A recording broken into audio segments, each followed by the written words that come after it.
I can do all things through Christ who gives me strength. This series that we're just now starting is going to be called In Context. And we're just going to look at different passages that we look at in culture that we hear out in the world that are taken out of context. Something like Philippians chapter 4 and verse 13, like I just quoted. I can do all things through Christ who gives me strength. As we look at these verses in context and what they mean, we're going to look at context immediately within the book, the context of the New Testament, the context of that book, and the context of Scripture as a whole.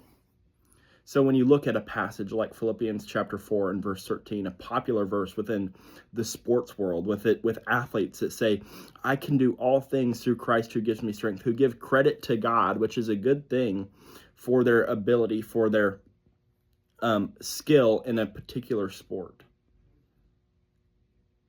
because of the strength that he gives them. Really, when you look at this passage, it's taken out of context.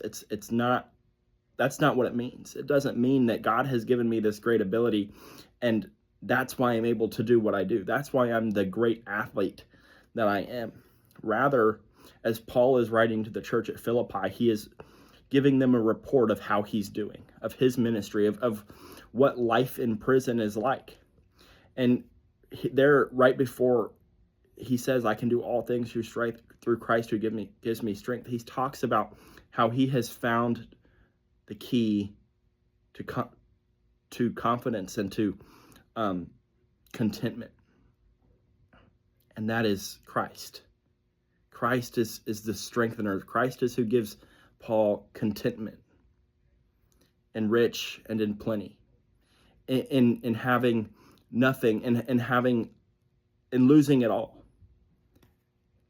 Paul has learned the secret to contentment, the strength that is given to him by Christ. He uses Christ as his focus. He uses Christ as his strength.